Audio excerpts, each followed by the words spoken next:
There is no God.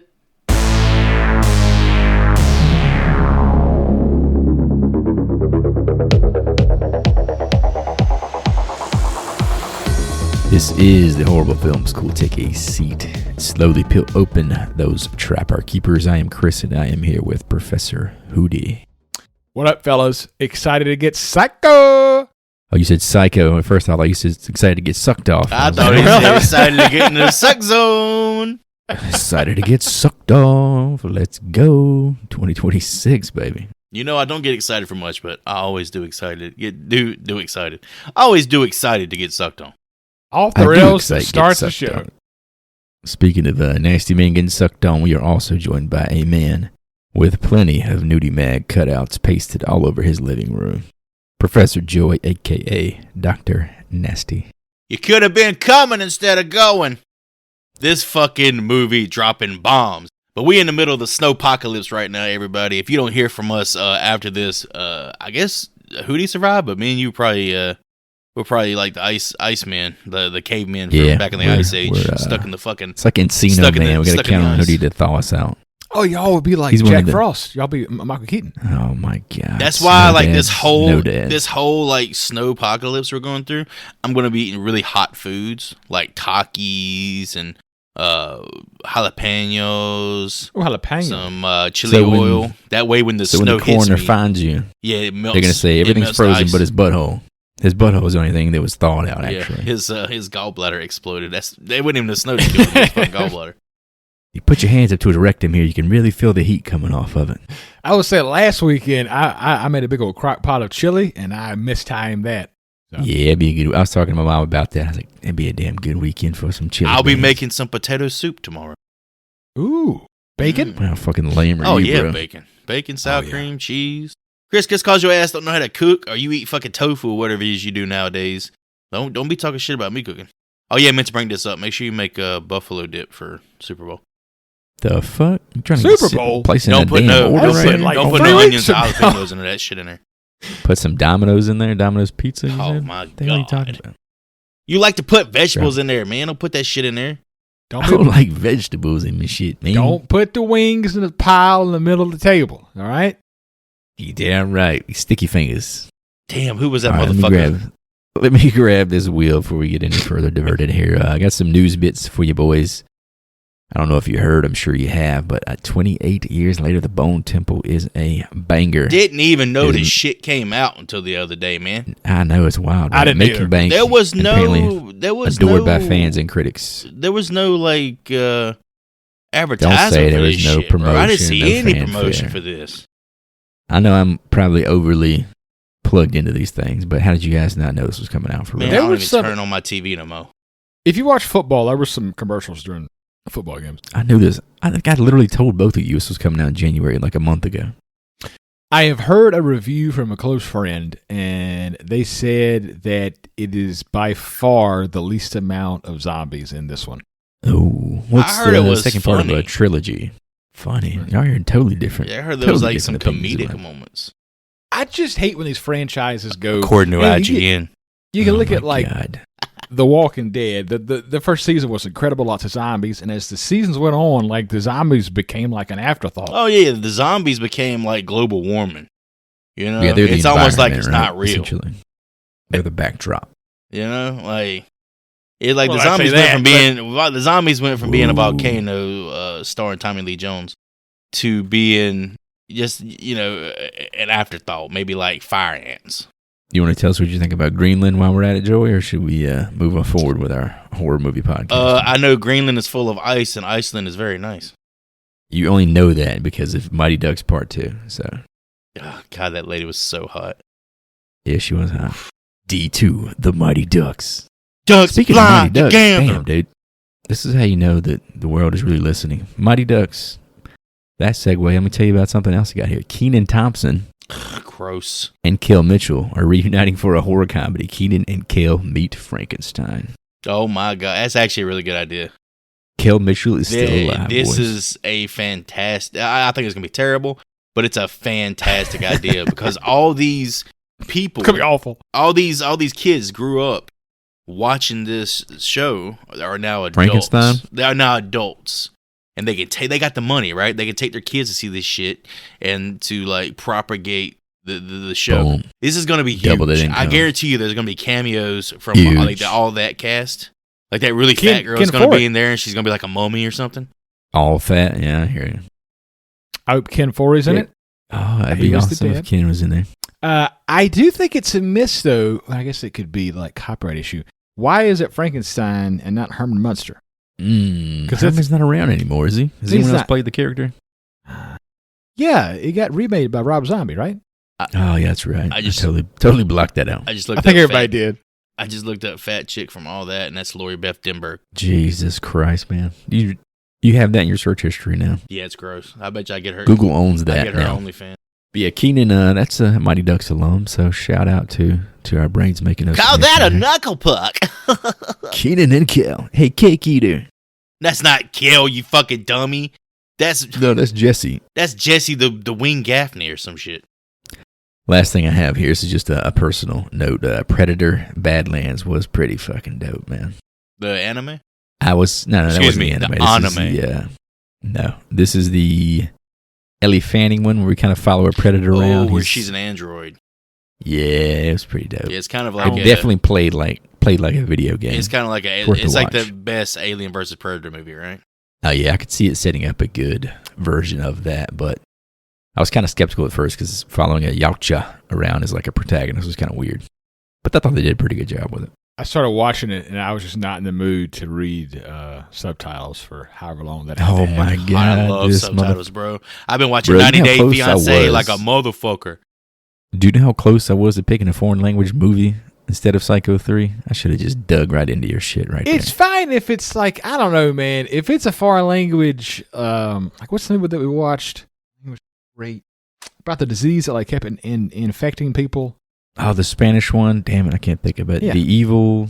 The evil. Yeah, I know Within. it's exactly what you're talking about. Like that was a very I good think movie. that's a video game. I didn't mind that it was subtitled, but the fact that the Predator Badlands is like a made up language that I have to read subtitles for really gets to me, man. It like annoys the hell out of me. You said these alien language, all these aliens need to be speaking English. Is that your opinion? I say That's we your got red-blooded American opinion I right say now? we got like Battlefield Earth. I don't know. It's just So wait a second. If the Yautja, that's the race of the aliens that we're talking about here.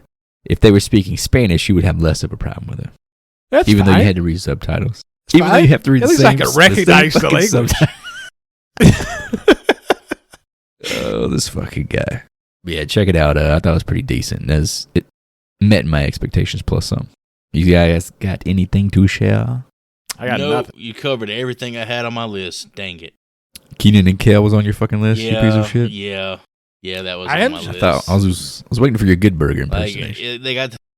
I really didn't enjoy that show. It wasn't my The movie or the show? like Was the it a show. Yeah, it was based on a TV show. It was Oh, a skit and all that, right? Was it? I used to love. I thought they Kenan had and their Kel. own show. They did the Kenan and Kel show. Yeah, the King of the Kel show. Oh shit! There you go. Stupid Who'd you idiot. taking over here? Yeah. Who's boxing out? I think I watched every episode of that show and Good Burger. What That if Good Burger was, I Keenan thought and- it was just a skit. Oh my God! What if The Good King Burger's a and movie. It Kel? was Sinbad. I remember the movie, Yeah. but was it based on a skit from all that? That's what I thought it was. I have never watched all that ever. Remember the goofy ass white boy who did the bunch of dumbass shit where he would pretend like he was a monkey and stuff? Or is that Chris Kattan? Am I totally mixing up? No, you're talking think about that's the kid who SNL. looks like the guy from Drake and Josh, but it's not the guy from Drake and Josh. Yeah, that guy. That skinny, dark-haired white boy. Mm-hmm. All right, fellas, if that is all we got, let's step into today's assignment. It is a little ditty from 1986 titled Psycho 3. Today's lesson. Here's your tagline, boys. Norman Bates is back to normal, but mother's off her rocker again. Such a great tag. Fucking It really great. sets the stage for what's about to unfold. It's a great tagline and a fantastic cover art for this movie. Yeah, that's a Are pretty you cool. kidding me? It looks cool so images. shitty, but it Oh. fits so I well with the 80s. 80s. You talking about 80s Norman look. with the keys? That Yeah, it one? looks shitty. Seeing that in a video store was like, that it looks cool. There ain't no way I would want to. Inviting. That all right? You got that Ominous. next to Friday the 13th fucking shit.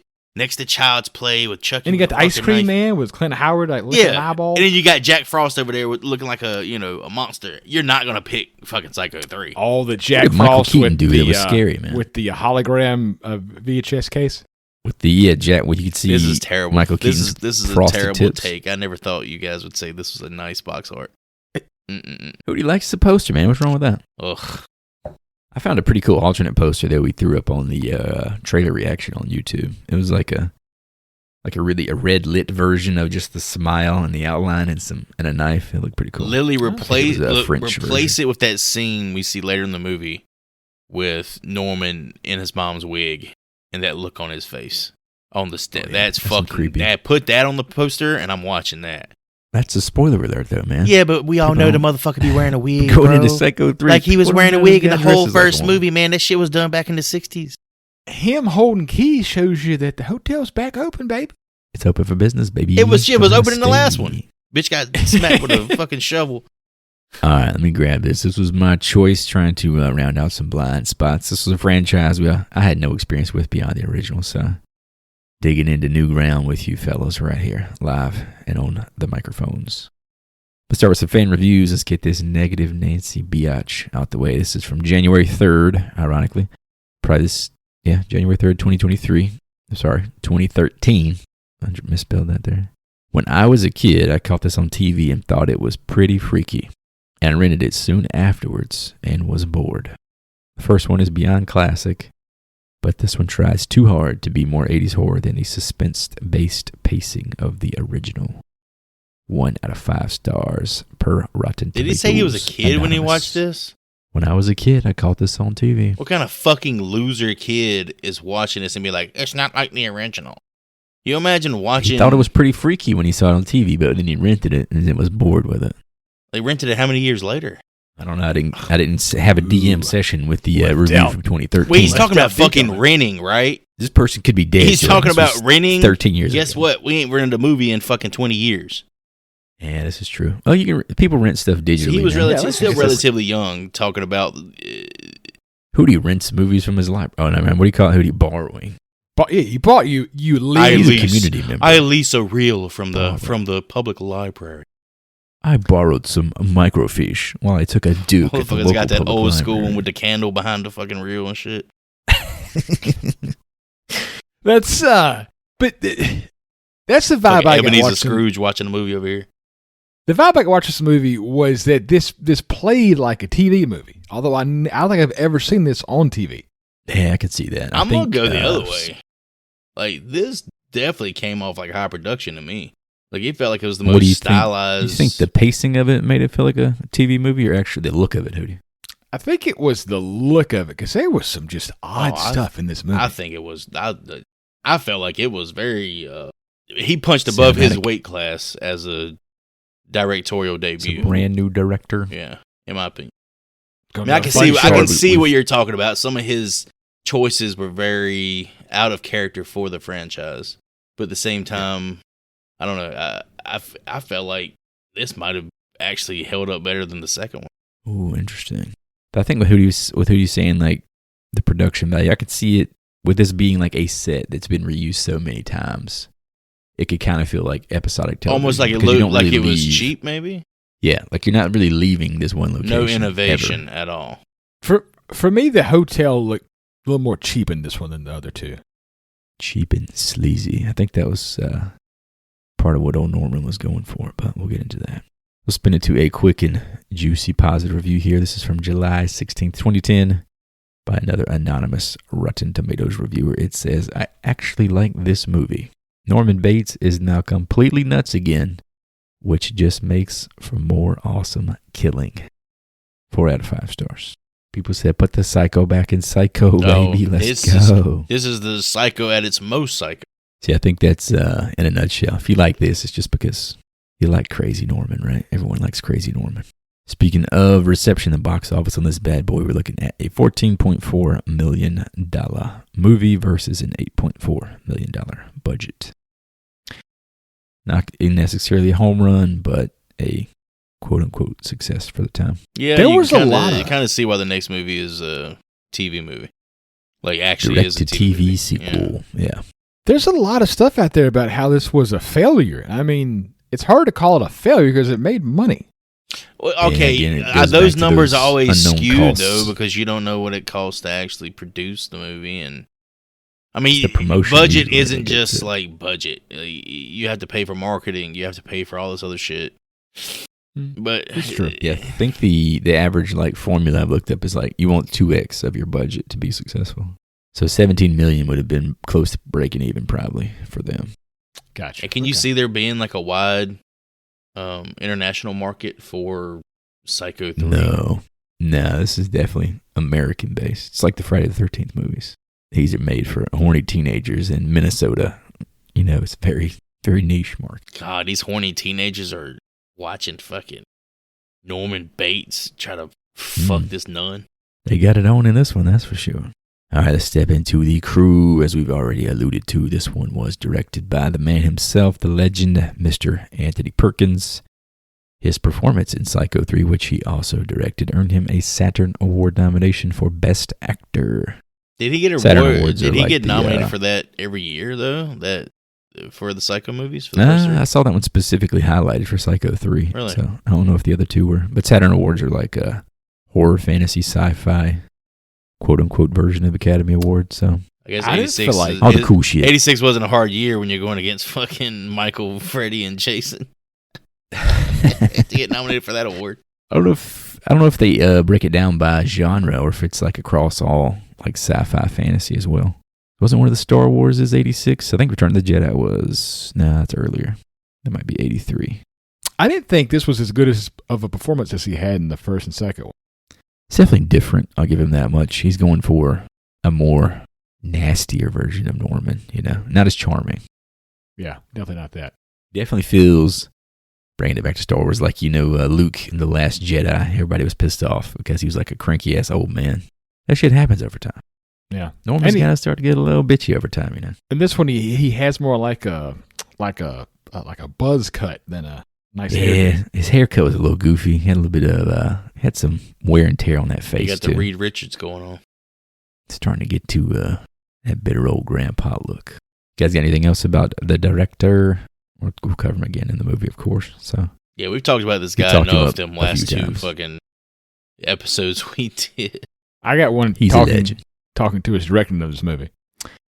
In an Yeah. interview with American Movie Classics, as you may know at AMC, just before his death, Anthony Perkins admitted he was not up to the task of directing this film, feeling his technical knowledge was too limited. Oh, I Tony. think he did a serviceable job. He really shits a on leading man. himself for this movie. It's a different era, though, man. Back then, this was not as common for a leading man actor to just direct a movie. I feel like George Clooney and all those guys try to do it now. And they keep getting green lights for whatever reason. Yeah. But yeah, I had a quote from him, too, actually. He said, Perkins said, "I felt this would be a good script for an unknowing director to take on because the scenes were so well written, they directed themselves." So he definitely brought some humility to the director's chair. Speaking of writing, the writer was Mr. Charles Edward Pogue. He has screenplays for, listen to these fucking bangers, boys. Yes. The Hound of the Baskervilles from 1983. Okay. All right, Sherlock Psycho Holmes, 3. let's go. 1986. The Fly from 1986. Oh. And fucking Dragonheart from 1996. Oh, wow. A man after my own heart right there. Aiden. How Right many here, man. sequels do you think I give you a Dragonheart piece of my has? heart. Oh, fucking 6 or 7, dude. Them shits is popular. I am shocked. And that's How 4. many do they? Oh, it's 4? Okay. So 5 I was total. shooting for the But, I was shooting for the moon on that one. I mean, that I didn't realize Dragonheart had that kind of legs. Yeah, it's huge. Dude, the first one was a VHS rotation. Man, I thought- I am the last one. I thought the whole gimmick was there was one left. How was there 4 sequels? I didn't have to watch the sequels, man. That first one was on like Armageddon level for me. Like he just fucking hit you at the end, dude. When he shows him his heart so he could sling the axe into him Oh man. and kill himself. Like Kevin Oh, Costner. Oh man. that CGI dragon just broke my heart, bud. This is way before Game of Thrones. This may have even been what got, because I think Game of Do Thrones. not was in say 94. George R.R. Martin watched fucking Dragonheart and decided to make He a was- song of Ice and Fire. He was inspired. No, Even though this came out 2 years after the way, first book. Chris. Dragons have been in like mythology for thousands of years. I don't think Sean it's Connery. Dragonheart.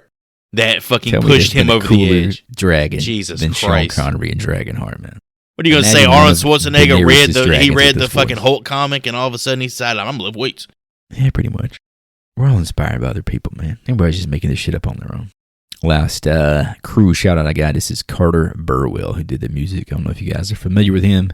He is a big-time Coen Brothers collaborator. And I just watched all their movies in the past 6 months, so I've heard a lot of this guy lately. And apparently he got this gig because Anthony Perkins was in love with the Coen's directorial debut, Blood Simple.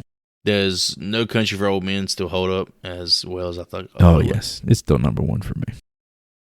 Is I that- ranked him. It's one. What do you Is that think's movie better, good? that movie or There Will Be Blood? I gotta watch There Will Be Blood again. Remember Daniel As Day-Lewis? a movie, like importance, probably There Will Be Blood. But as like pop it on like a 4 o'clock and on a Saturday and watch it, No Country's hard to beat. I think it's more rewatchable, has more rewatchability. I'm going to say, yes. Oh, Brother Wart, though.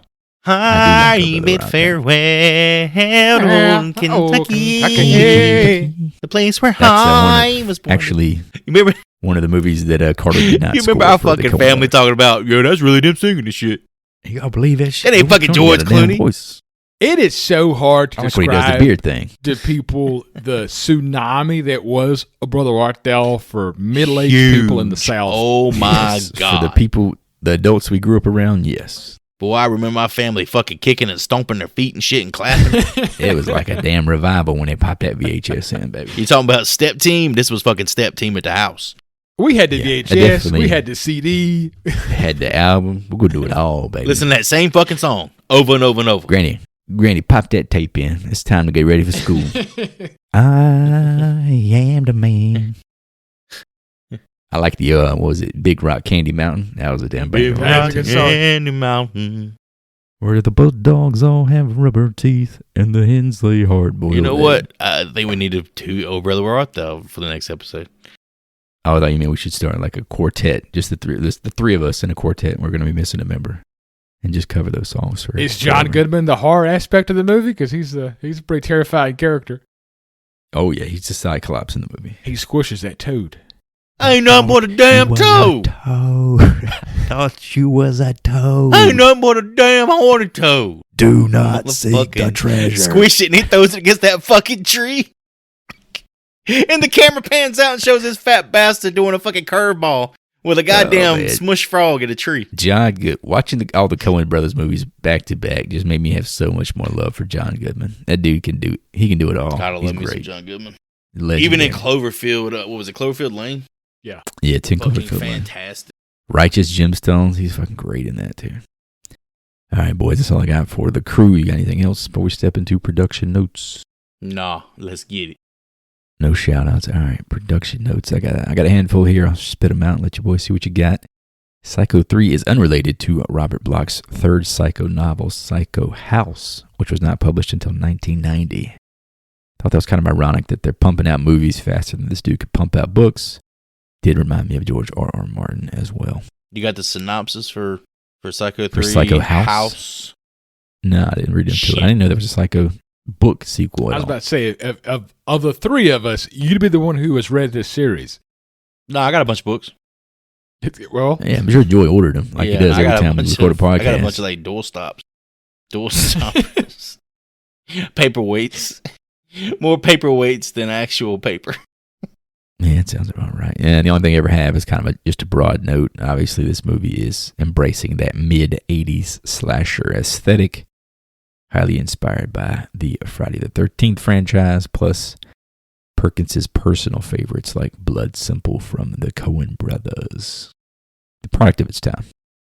apparently he was so inspired by that movie that he made the entire cast and crew go watch it before they started filming. Yeah, I could see it. It's definitely more of a, it's not as slashery as he makes this movie. I've never I seen think he it. just I think it's the lighting, I think, is how I compare the two as being more similar. And the music, obviously, it's the same composer. Bruce Campbell's famously got a little unfaced cameo for the Coen Brothers for Blood Simple. He talked about that in his book, and that's the one reason why I kind of wanted to watch it, but I haven't got around to it. It's good. It's obviously the Coen Brothers have like 5 of the greatest, most important movies of all time, but As far as their early work, it's some of my favorite stuff. I put it right in the middle of their filmography, which is not bad for a debut. Okay. You guys got anything on production before we get into this sucker today? I'll throw out a few little tidbits here. Horrible alumni Steve Miner was offered to direct, but turned down the opportunity. Guy did Friday the 13th Part 2, 3, Halloween H2O, blah, blah, blah, blah. Sounds like a Friday guy. Somebody who I think, given this script, would have done a good job making it very 80s, very slashery. Ooh. I think we're going to get into talking about the movie here in a bit. And Cheesing it up a bit. very much more of a slasher appeal than the psychological horror that the franchise has been known for. And the film was partially It kind of makes sense because I believe... Go ahead. I think I read somewhere that they were trying to go for like an MTV music. They wanted like music that was popular at the time to be used throughout. So I could see like a Friday the 13th MTV mashup type of style being somebody's go for it plan. Is it strictly MTV tie-in because Duke has a weird side hustle of being a musician that's never really explained? Whoa. You better, Yeah. That song he sings later on in the movie is a fucking banger. Dwayne. Oh, God almighty. Okay. Is it? We'll- It We'll really get there. is. Other than that, the film was partially filmed in Sierra Madre, California, the site of several other notable horror movies, such as the first 3 Halloween films, John Carpenter's The Fog, and 1956's Invasion Body Snatcher. Dusty-ass area of California. I did feel like watching this that I saw more of the exterior around the hotel than I think we've seen in other movies. And it was, I don't know, like more drab than I expected, I guess. That's an interesting point because, like you said, it does show you more. And then I was very confused on the fact that there's a swamp somewhere near this hotel. Oh, yeah. Don't forget that. Yeah. They're in California's got fucking some weird swamplands. setup. There's a fucking tar weird pit shit out there going on. somewhere. Guess that's why all the movies go there, right? There you can kind of get every setting somewhere in California. That's true. I got 2 things here before we hop to the next round. The film takes place in 1982, which is 1 month after the events of Psycho 2. Oh, some fresh corpses, you might say. Which kind of explains the sheriff's treatment of Norman because he's kind of odd. Very defensive. He's very defensive of Norman. I think he's like tired of this shit. He's like, I just wrapped this case up a month ago. Like, come on, y'all. I need something new to do. That's the thing, too. I feel and like... then also Anthony Perkins. I feel like the sheriff's judge of character is kind of on the line, you know? Oh, yeah. He's almost like a comic relief. Like, it's here. like he cleared... I can't tell who's supposed to be a decent cop or Norman, not. so he doesn't want his authority to be undermined by somebody, like, dredging up the past. That makes sense. And then finally, Anthony Perkins originally suggested the film be shot in black and white as a homage to original 1960 Hitchcock's film, but Universal opposed it. Yeah, there's no way you can 80s slasher black and white. It just does. It's the complete opposite, right? So I think of 80s slasher, I think of like neon pink. Exactly, Joey. You're thinking neon pink. I It's the mean, we're opposite going to of see white. later on in the movie a lot of pink going on in this one. And I ain't talking about lights, Oh, baby. There's some pink. We ain't talking about light. We're talking about areola. We're all pink. We're all pink inside. That's all. Honestly, I think if Psycho 2 would have been in black and white, you could have done it. But because the genie was out of the bottle with 2, you can't go back to black and white. I feel like it was a positive for the second one, though. It felt like the first one was so buttoned up. It was like Dorothy seeing color for the first time, you know? I feel like was it was good about showing the passage of time. Yeah. Which I mean, it was natural because film went from color or from black and white to color in that, I mean, it was 23 years between those 2 movies? Mm-hmm. 22, 23, something like that. But the first one was so like buttoned up and like very by the book and you couldn't see so much, kind of like Dorothy before she goes to Oz, and then we get to Oz and shit's more in your face. So it works well between the first and second one. This one, I don't know, it feels completely detached from those other 2 to me almost. Yeah, I would agree with that. All right, man, without further ado, let's get our butts on the road. Head out to Old Fairvale, California, and check in on Norman Bates for Psycho 3. Just call him by his first name, Master. Norman Master Bates. I hear you, Hitchcock. Hey, where'd you come from? Jeez. You about scared the piss out of me. Do you mind, sister?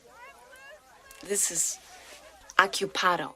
In 1983, Norman Bates runs the Bates Motel while secretly living with the preserved corpse of Emma Spool, a former waitress who claimed to be his real mother. When Spool goes missing, Norman's ex-boss, Ralph Statler, and local authorities begin to worry.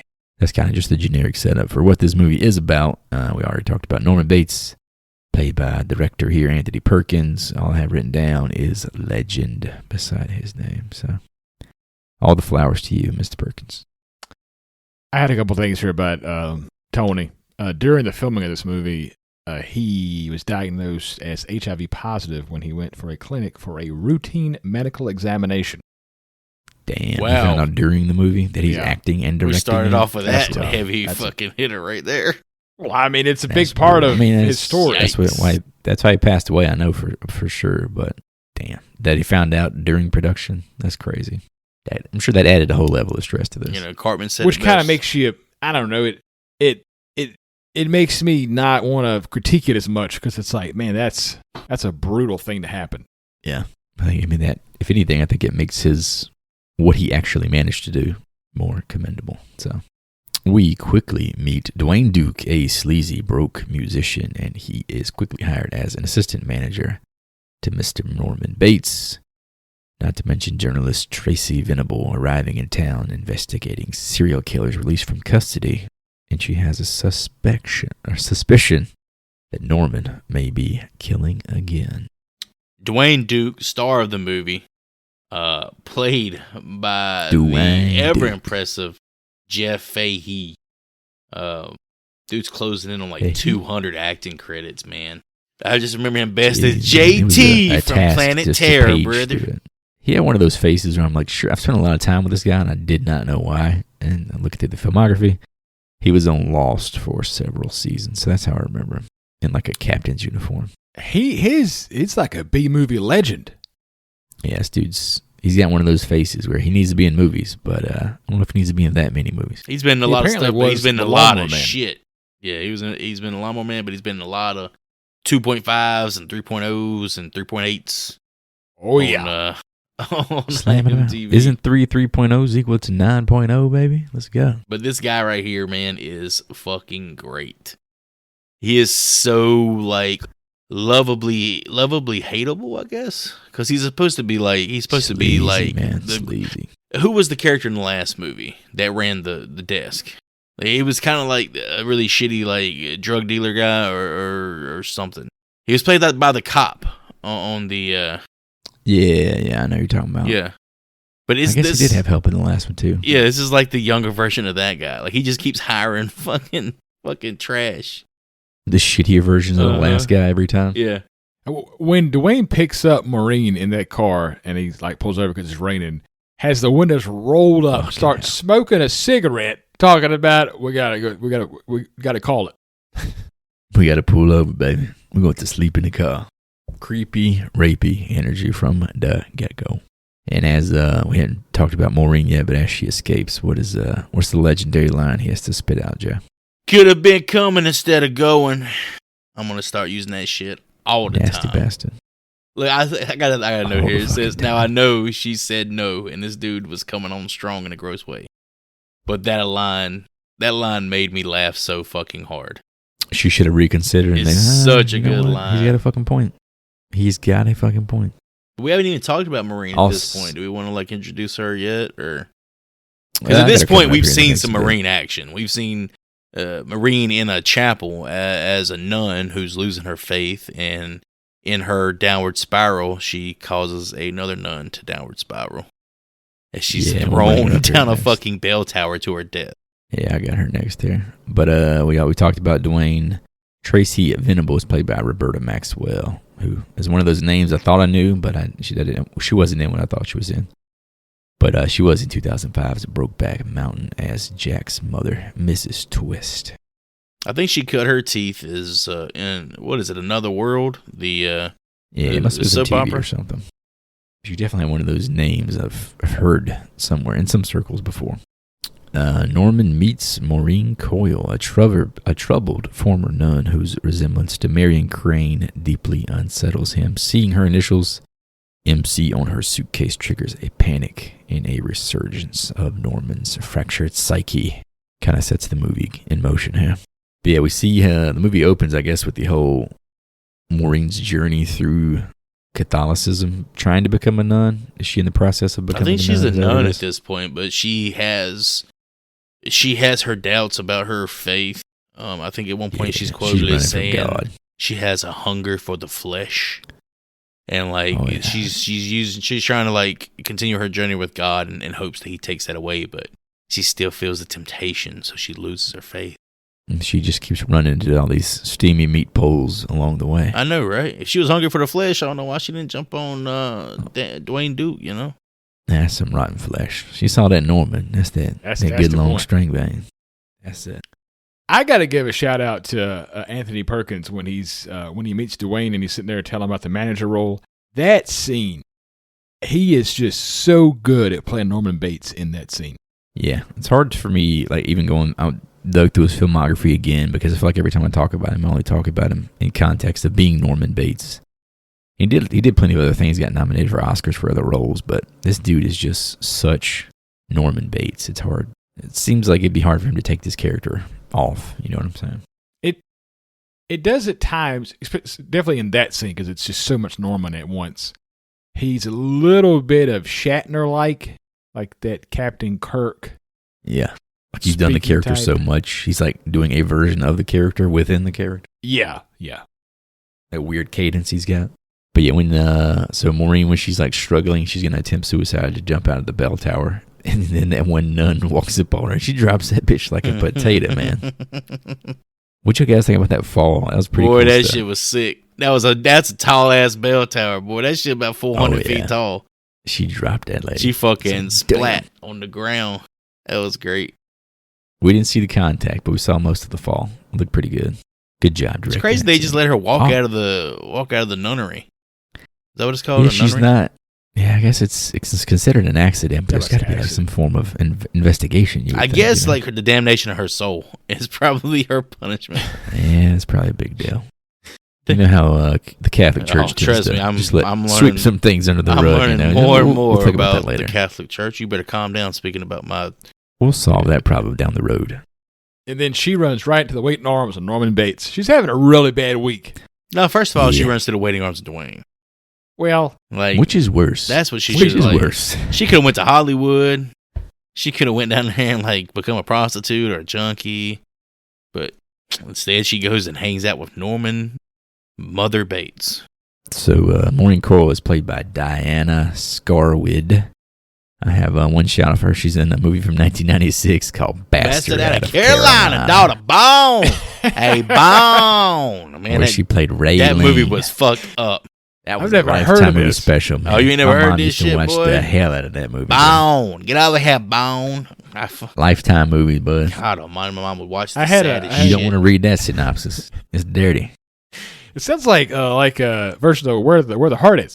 Bastard Out of Carolina. It reminds same vein. It reminds me. What is that? What is that movie? The Burning Bed that she used to watch with Farrah Fawcett. Yeah, the Set that drunk bastard on fire. God Almighty, what are you gonna watch this, children? Lifetime movies, baby. Let's go. Yeah, you was over here watching. That's what got me into horror was Lifetime. What's that movies. stupid shit you was watching where the motherfuckers chasing somebody with a ball with the spikes on it? The Cosby Show. No, man, the horror movie with the ball with the spikes. What the fuck kind of shit was you watching? Phantasm. You was watching dumbass Phantasm 4, 5, and 6. And we're watching The Burning Bed. I had a question here too. This really threw me off. I had to rewind a few times to make sure I was seeing this correctly. Several times we see close-ups of this. Norman is wearing fucking Nikes throughout this movie. Yeah, I had to say, oh yeah, sponsored by Nike. It's fresh-ass Nikes. So it's weird for me to conceptualize, in this world, Norman Nike. Bates knows who Michael Jordan is, right? He has to. Yeah. I just can't imagine, Norman watching MJ and, I gotta get some fucking Nikes, bro. Because he put Nikes on the map. I can't imagine, well, I don't know when he did that, when Jordan did the Nike deal. But on top it was 85, 86, right? So it had been right when this shit was happening. It's right there. But I don't envision Norman going to a Foot Locker and buying shoes. Yeah. What do you picture him doing? Going to a fucking cobbler or some shit and having him like make shoes? I don't know. You get him on Amazon. He's just not a character that you would think about going to do normal things. Going to the mall and shit. But yeah, like I would see him with some fresh ass J's on. You know how awesome that movie would be if you just redo this whole thing, him and Jordans. Like the red and blacks. Instead of him killing people, he's just crossing them over and shit and breaking ankles. Oh, fuck. Yes, Norman we got have. that wicked behind the back. Well, I guess we have vacancy, but you must play him in a game of 101. You've seen Mother, but have you seen the answer? Oh, shit. You see him in a fucking wig crossing people up? That would be sick. Ball up. I'd There's pay to the watch grandma that. in town. I'm in the plus 65 league. That's how many points I drop a game. Man, if we could get Norman Bates against, what's that movie Kyrie Irving did? Uncle Drew? We could get those two going at it. Make Man. them sick handles, bro. Talk about making box office Norman's money. got that length on him, dog. Norman looked like Wembanyama out there. Looking like Slender Man dunking on somebody. And I know that you two enjoy the fact that we got to relive the shovel scene. Oh my God! Oh, yeah. Yes, here's your sandwich. I bitch. love that footage. bro. Caves in the back of her fucking skull, bro. Oh my God, that was so Yeah. fucking good. It gave me a tickle on that one, bro. I was like, yes, run that back. You know the highlights. Run them back. They show the shower scene. They show the shovel scene. You say, you know, I am your mother, Norman, and a whack. That's all. Can I make you a sandwich? All I have left is fucking shovel. Boom, bitch. Shit, he might have been a hell of a baseball player. And this might have been what inspired Jordan to take up baseball. That damn about way that? he's swinging that fucking shovel, bro. We may never know how much this connects to Michael Jordan. I don't know what it is about that damn shovel scene, man, but it's infinitely It's rewatchable. I watched this shit on YouTube after this. It looks Just the shovel It scene. looks realistic. Is the thing. It looks like an 80-year-old woman getting hit Like in the it dome. makes me feel like he really hit this bitch in the head with a shovel. The shovel has to be like styrofoam or something. It looked fucking great, man. I The think there's WWE actually a needs to take dead notes. body out there with a fucking shovel mark in the back of his head. Has anyone seen this actress since that movie wrapped? Hell no! That was on the factoids. That was the last this- movie. Wasn't this her last Boom. one? Yeah. Yeah. Yeah, bitch is You're dead. damn right it was. bitches out there in the fucking La Brea tar pits. Like they done tossed their ass down there with the dinosaurs. But there's so much. I don't know, obviously, you probably noticed it. But there's so much Catholicism in this one, man. You think it's trying to do like framing Norman as a sinner? You think he's trying to bring that? Is that what they're trying to bring to the movie by bringing all this religion into it? Because it's all over the place. I guess it was also, I mean, that's just such an easy way to shoehorn into a horror script, I feel like. But you don't get that with like any other, or I won't say any other, but of the main horror franchise. Like you don't see the religious Friday the 13th, you know. We just covered Dream Child, where they shoehorned that into Dream Child.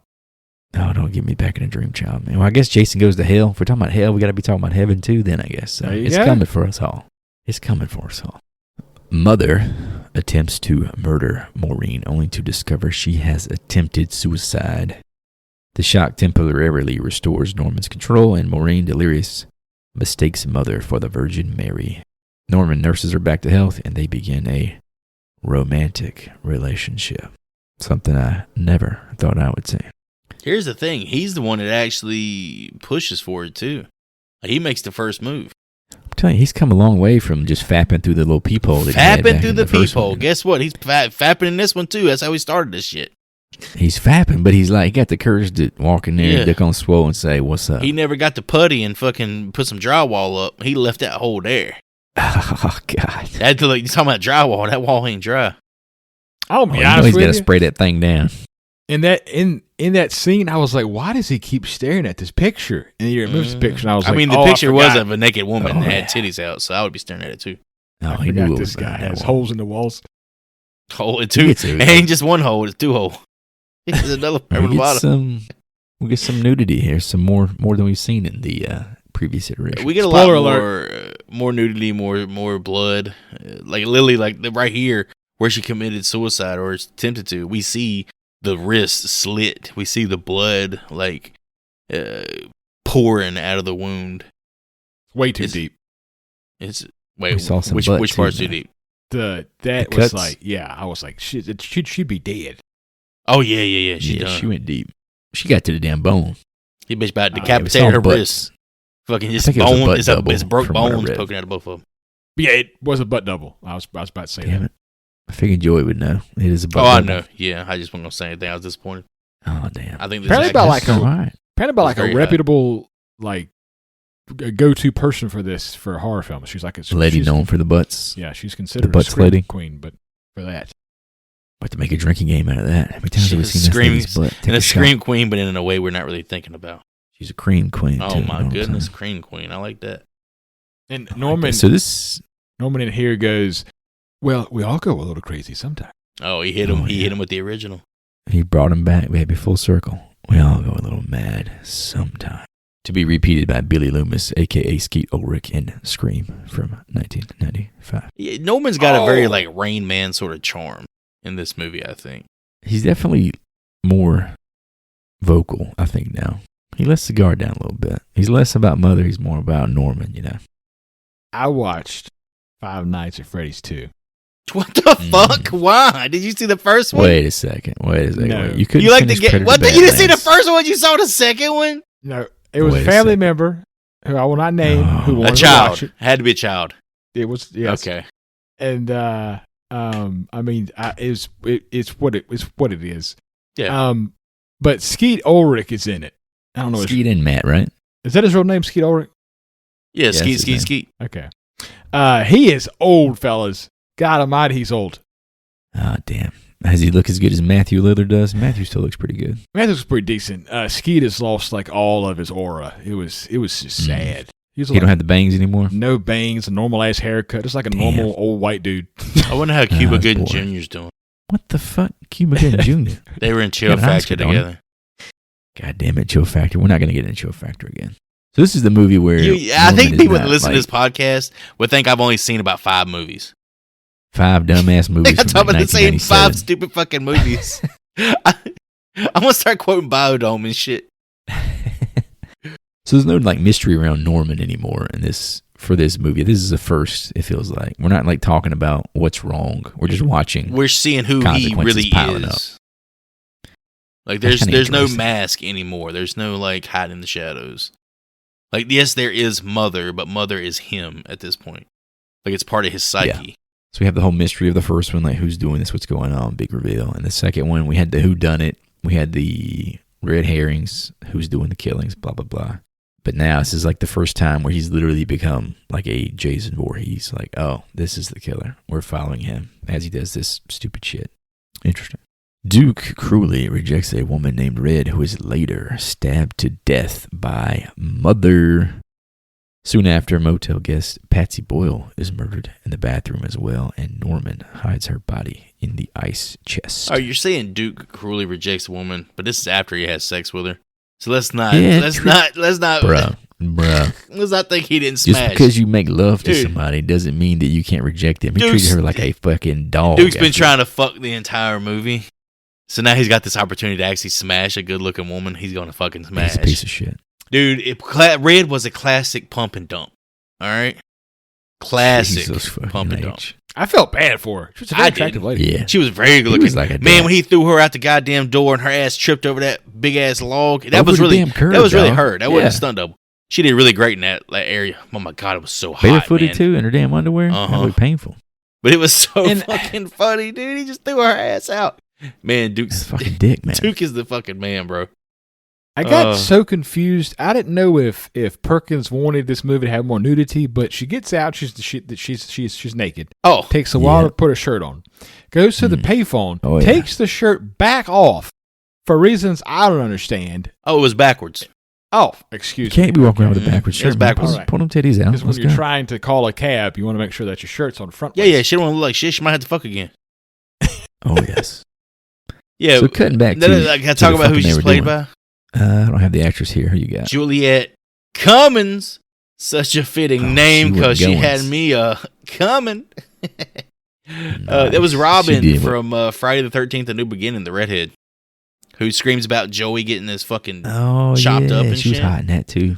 But she's apparently a school teacher now, and that's Damn, enroll that's a me, class baby. I would Let's go. fucking fail because I'm.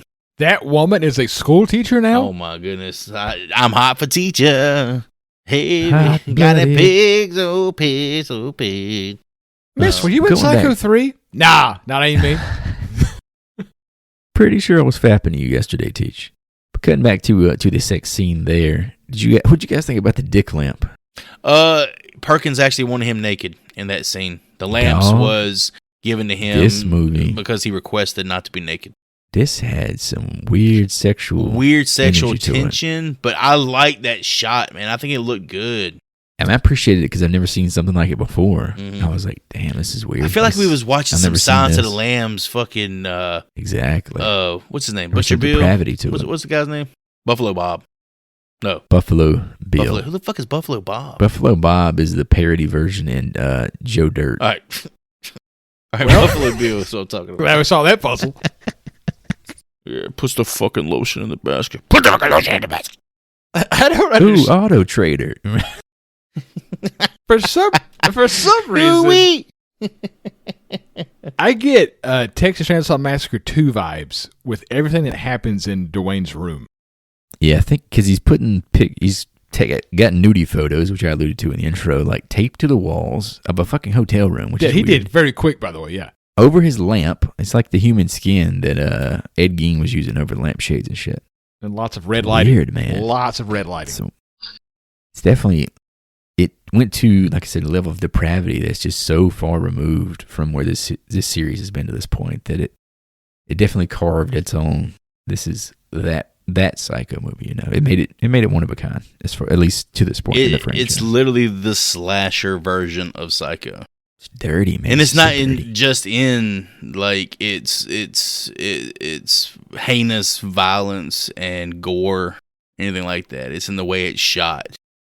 Like it's got that same sort of look to it as well. It's all that pseudo-sexual violence. It's all baked into there too.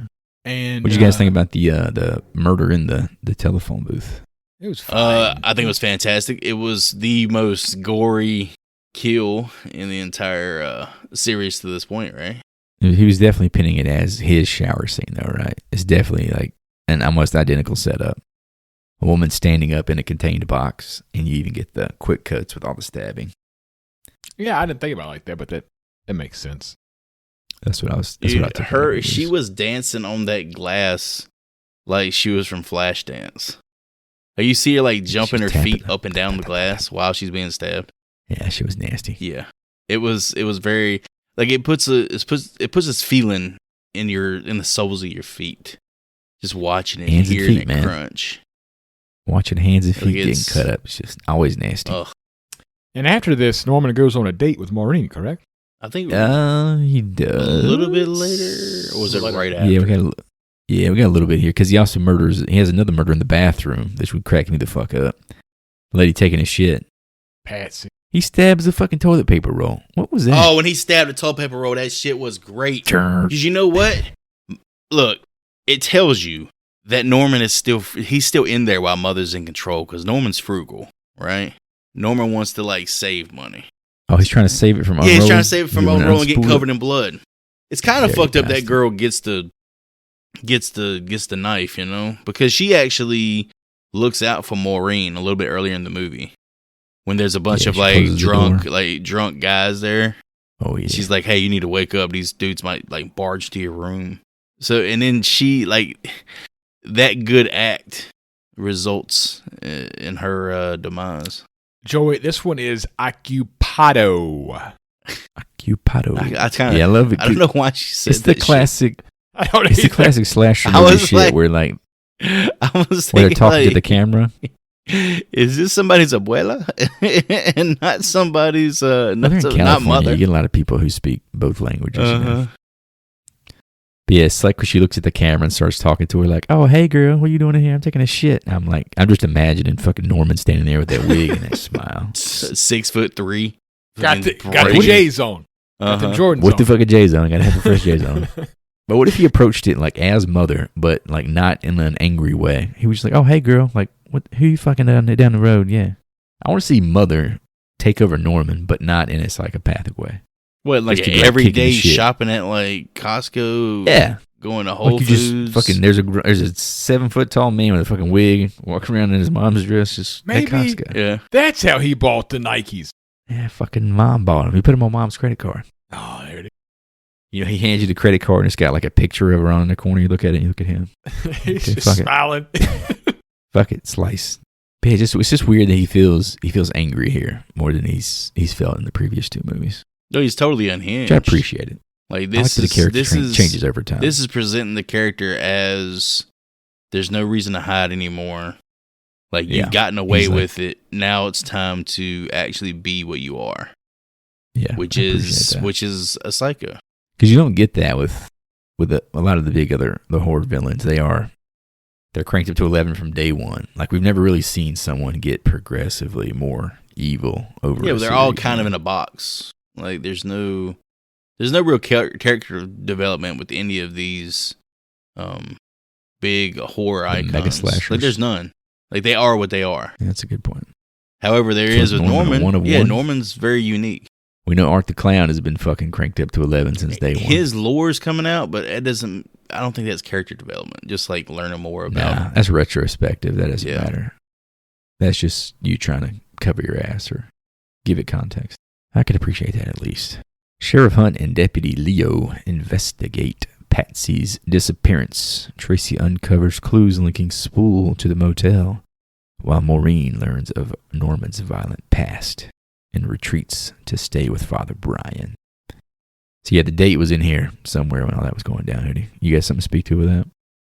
Well, first of all, from the sheriff's perspective, he's had enough of this Nancy Drew bullshit. Here he goes Nancy again Drew with this bullshit. this defending someone who like actively serial murdered several people, like proven murderer, right? That Yeah, sheriff thinks he's a 'cause sweet boy. It's like He's been convicted and released at this point. yeah, I guess like rehabilitation is a thing. Like if it's not, like what's the point of jails and mental institutions to house the clinically insane? But for him to just like not even suspect for a moment that this guy could Not even want to entertain the potentially idea. go back to his old ways it's just asinine, you know? It kind of speaks to Well- the quality of police work the sheriff does. If you remember the last one, though, it was all pinned on the girl. Like, the idea was he went to jail. He served 23 years. He got released. These people came into his lives and tried to frame him for these murders, and he was completely innocent. Mhm. And that was just a month ago. Yeah. And now there's more people here trying to do the same shit to him. As the sheriff, you're like, you got a duty to serve the public, you know? Yeah, okay. When you frame And it, Norman's kinda being that way, harassed. it makes sense. He's being harassed, too, you know? Like, he hasn't done anything wrong in, according to the sheriff's mind, 23 plus years. I don't know. That's just my 2 cents. Him sucking on that fucking bloody ice when he's giving the whole Yeah, that was great. Oh, yeah. sticking his hand in the ice. He can't fucking taste that shit. You see him spit it out. Like he had to taste it. I think he started sucking his fingers. I Oh, think he liked it. He Jesus liked that Christ. iron. Like he eating fucking barbecue, but he's eating ice. So Norman goes on this date with Maureen, and we get like an odd scene back at the hotel where Norman has to say, "It wouldn't be right. Oh, if they made love, It wouldn't be right." Mama would watch. Then he goes back home and tells Mama about it, and then we get this weird scene where Maureen is hugging a porch post, like a scene out of It's a Wonderful Life, and she's like looking Yeah. up at the moon. Longingly. Norman. Oh, Norman. But yeah, she gets the deets and pretty much says, this is the guy I was about to suck off 20 minutes ago. I'm going back to the nunnery. Let's go. That scene I was very confused by. What was he trying to prove here or show? As far as, Like Maureen's motivation, I guess. oh, you thought, was she looking for love here with Norman, you think? Did you think that's what it was? Well, I This guess. is the first man she didn't feel who was going to treat her like something to, what did Joy say, pump and dump? Well, she hasn't had This very is the many first man experiences with men. Like she, She's had 2 experiences with men at this point, right? Yeah. Pump and dump her piece of shit and complete psychopath. yeah, this guy's at this this guy's a point, crazy person. you gonna fuck the sheriff? No. Uh-huh. I'm going back home. Going back to Jesus. I think she feels like it's that classic, oh, I could fix him sort of thing. I don't know. As soon as she kind of gets like word of how psycho he is, she's pretty quick to just roll the fuck out within like 10 minutes. Yeah, but that's in hindsight. All right, I guess we're not at that point, but I think she may change her mind. She has to change her heart, baby. Norman discovers Spool's corpse is missing, and he confronts your boy Duke, who attempts to blackmail him. Norman attacks Duke and tries dumping both Duke and Patsy's bodies into the swamp, but Duke survives long enough to cause a crash and drown in the aftermath. This scene where they're fighting in the car This and shit it's was going wild, bro. underwater is shot so well. Yeah, I It was like, looks there's no so way. fucking good for like a first I was time like, there's director. no way Anthony This looks Perkins good. is going underwater. This has got to be like what, the director of photography or something that really made this scene shine. Or do you think it really was Anthony Perkins? However they rigged it, it looked to me like Anthony Perkins was It in a looked car so good. going underwater.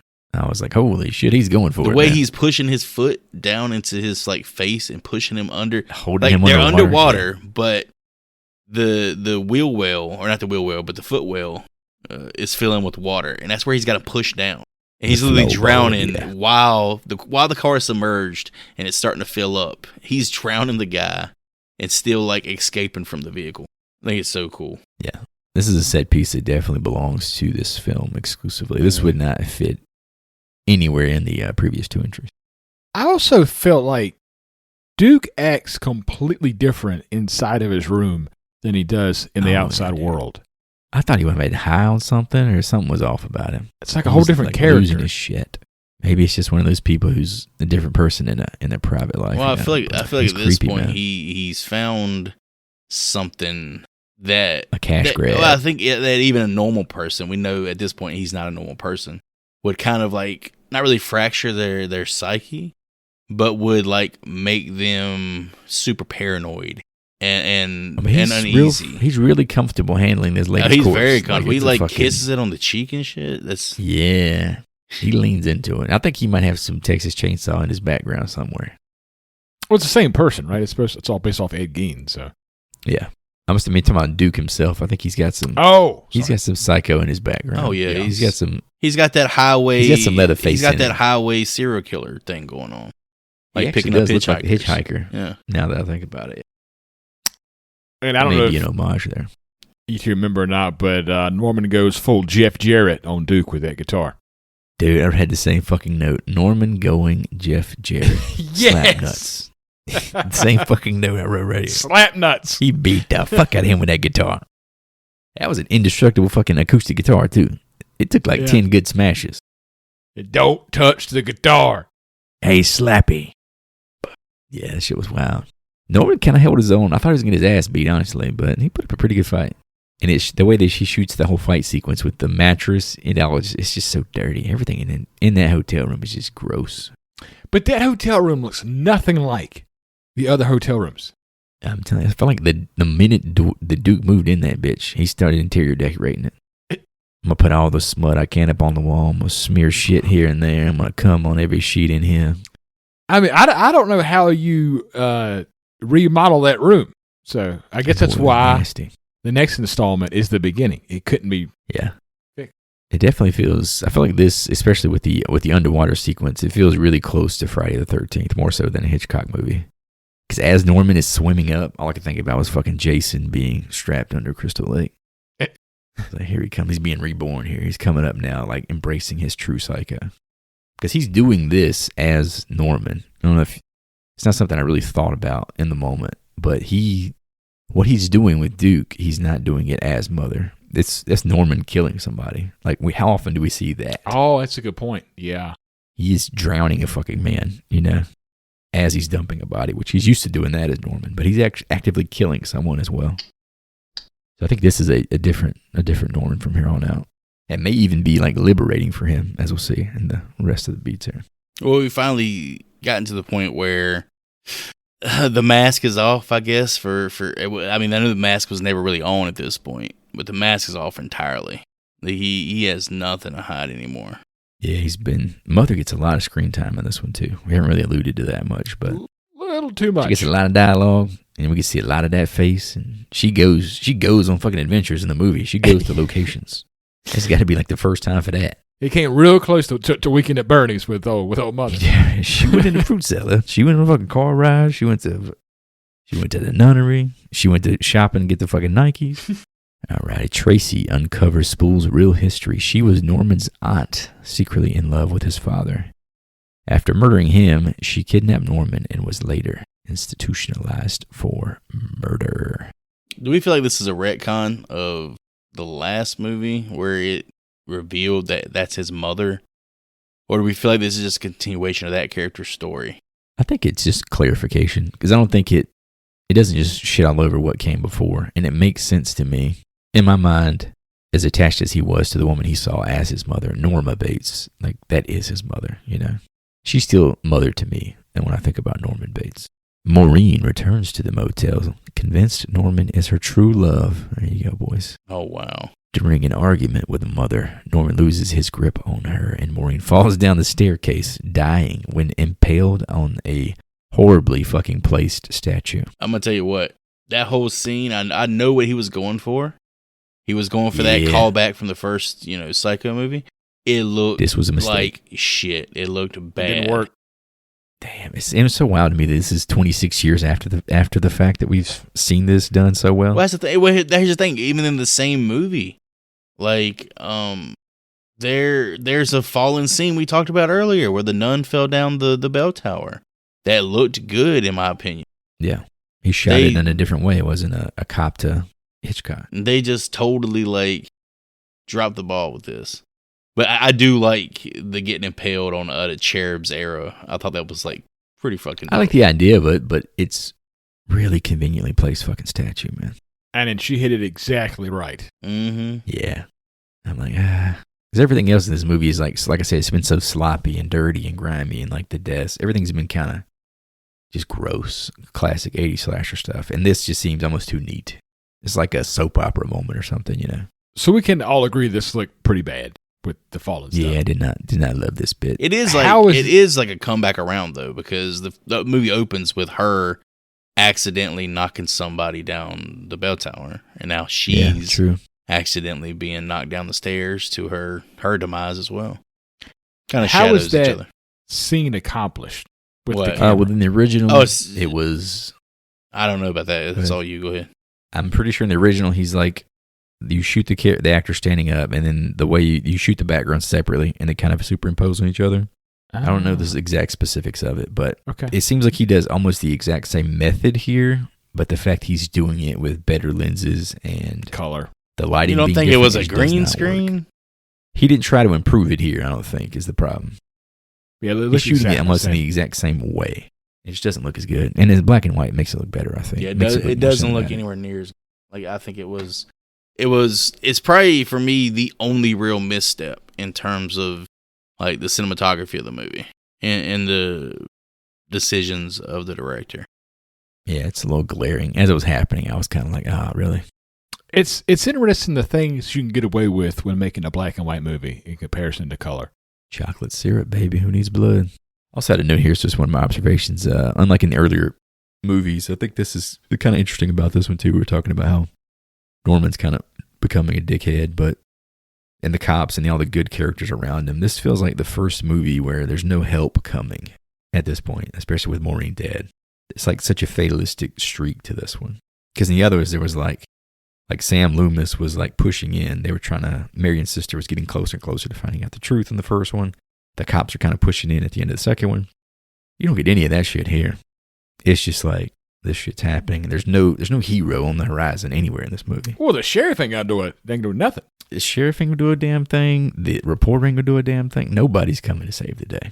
All right, let's get to this last bit here. Tracy confronts Norman with the truth, allowing him to destroy Spool's corpse and break her hold over him. Arrested and told he'll be locked away forever, Norman claims he's finally free, smiling eerily as he caresses Spool's severed hand while being driven away. I dig the finale, I gotta be honest with you. Did you like the candlelit room? The whole... I did. That gave me very Mrs. Voorhees, Pamela Voorhees vibes. Oh, yeah. Everything after Maureen's death, I thought was pretty cool for the finale. Dude, the stalking up the stairs. That I talked about it earlier. That scene, finally seeing Norman in the wig with good lighting on his face, just it fucking it's terrifying. The most psychotic he's ever looked in all three movies. Yeah, for sure. But the mom character, which is in his own head, the whole she's a lying whore, she's a slut. You have to kill her. She's a slut. Why he's chasing her up the stairs. That's such a powerful word, man. Slut. I don't know what it is. It's one of those words it always stings when you hear it. That little slut. So I had a thought. If Tracy never showed up at the house, was he going to live on with Mother and Maureen in the house as like his mother and I guess girlfriend or whatever? Yeah, I guess at some point he would become Maureen, which I think is why the confrontation matters here, because Norman has killed the man as Norman. So I think he owns the fact now that he is a murderer. So he's ready to break from Mother, I think, in my mind. I feel like that's a good progression for the character in this movie. And that's why I think he's able to destroy the corpse at the end. I was kind of peeved with him keeping the hand, but okay, I get it. Yeah, it was weird. It. You want to keep making money, I get it. But I did like the idea of him I guess finally breaking free. It just goes to show she's never truly gone. Yeah, I guess, it's your past. You can never really let it go. But I like the idea of Norman owning his psychosis and accepting that, I thought that was cool. I think he even quotes something like that. He says, your past is never in the past. Like, you learn to live. You learn to live with it. And it's a part of your everyday just a existence. Part of you. Yeah. That's right. Damn straight. And this the movie sheriff had a really good script. Really good writing, in my opinion. The sheriff is just as upset as we are. Oh, he can't he's believe so disappointed. I can't fucking He's believe so it. They got any disappointed. more of that ice, though? Can I get some more of that ice in a bag? I got to cook out. I got to get to. I'm going to eat 4 dogs all the way when I get there. You better watch He's out. like, then we're going to have lunch. He's going to get a fucking blood disease eating that fucking ice. I feel like that he said something like, Norman, you really let me down. Like, that's a hell of a thing to say. Damn it, Norman. But that's what I liked about it, though, is Norman is just so nonchalant at this point. He's like, you know what? I fucking suck. You think it has the same sting as it would, like telling an adult that you're disappointed in them, as opposed to a child? Because that's pretty much what the sheriff's telling him. As what 40? What does it say? It's like he's 45 or 50 years old in this movie. Like canonically. Well, like I said, no good guy. Nobody has done a damn lick of detective work in this fucking movie, other than a reporter. And all she did was tell Norman, well, she's the one that cracked the code. pretty much undid. Yeah. All she did was undid Psycho 2, pretty much. You're fucking crazy, Norman. Thanks. I will say the original script, I saved this for the end. The original script had Dwayne as the killer emulating Norman Bates' crimes. That's way too close to the part 2. Yeah, but at the same time, I think Dwayne would have made a really great, like, killer. A good patsy. Yeah, but it's kind of obvious he would be that character, right? Right. I think as soon as Norman goes into his room and they have like that awkward back and forth, at first I thought, am I missing something here? Has he been doing this shit as Mother? That's what I thought was happening in that scene, because the way they talk is like very vague at first. Yeah. I didn't really realize that he was trying to blackmail him until he started talking about money or whatever. Knowing that, it kind of explains Dwayne a little bit more of like his differences inside that room. He's just a drifter piece of shit, man, who's just trying to use people. Like he uses those poor women. Like Joy thought was appropriate. It's terrible. All right, from one piece of shit to another, let's Hey, wrap this bad boy up. With all that being said, fellas, with a piece of memorabilia, I take it home from the Bates Motel for Psycho 3 from 1986. Mr. Hootie, what you want?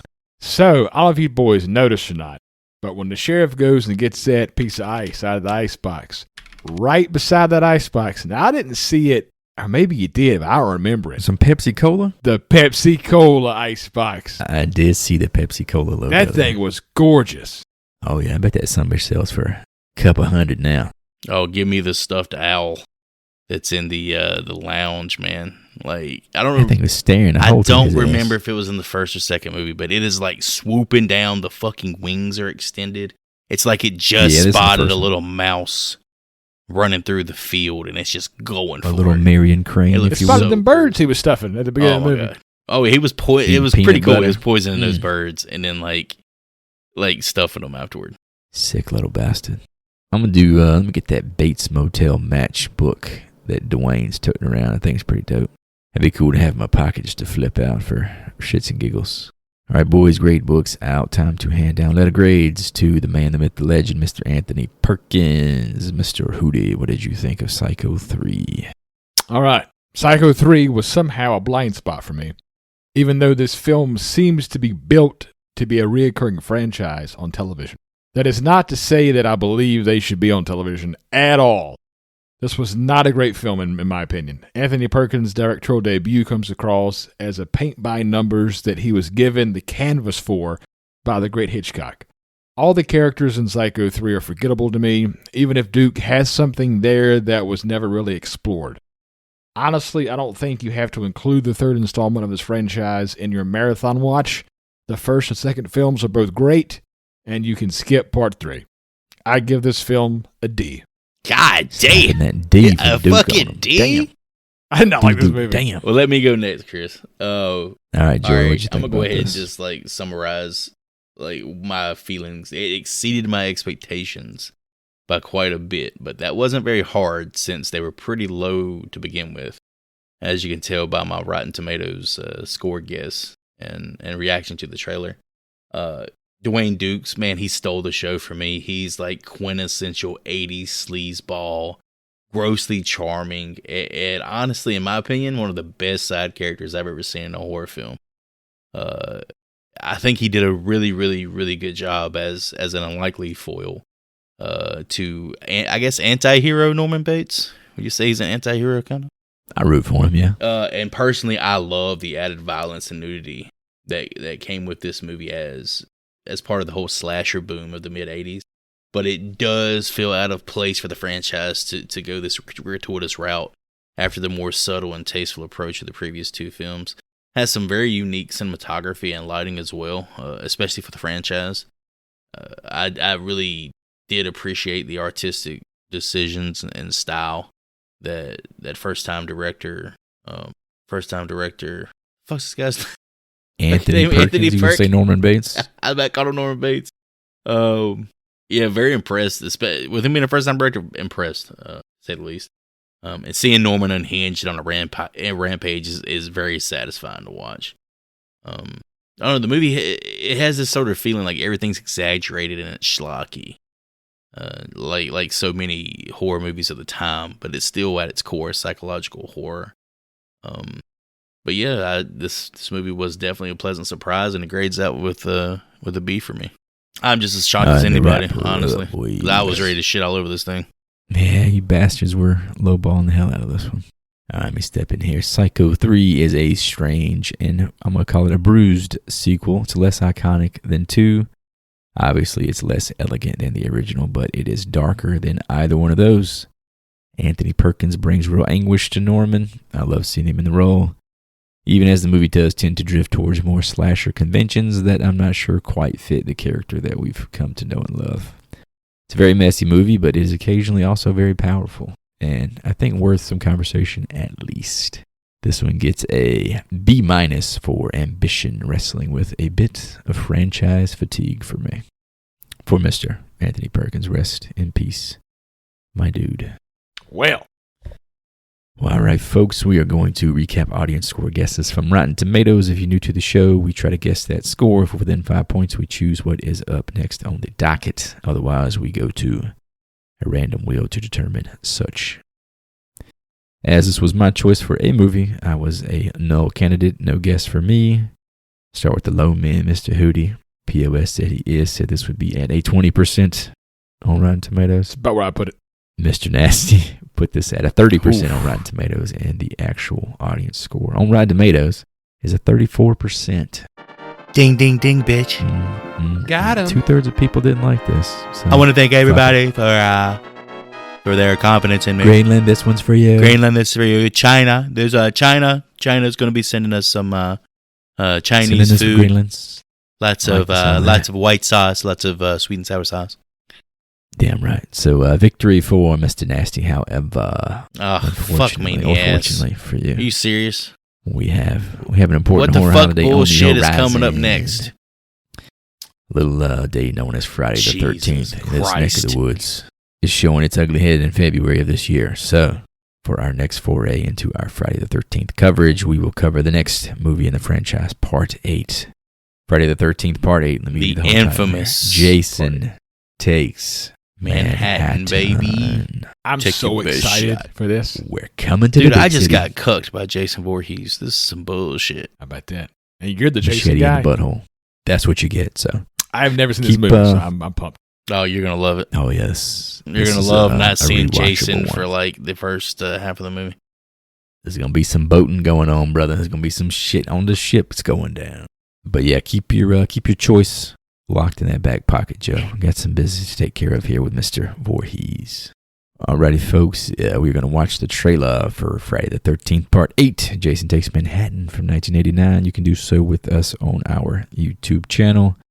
Catch our reactions there. Otherwise, we will be back here with you on the podcast in a few short moments.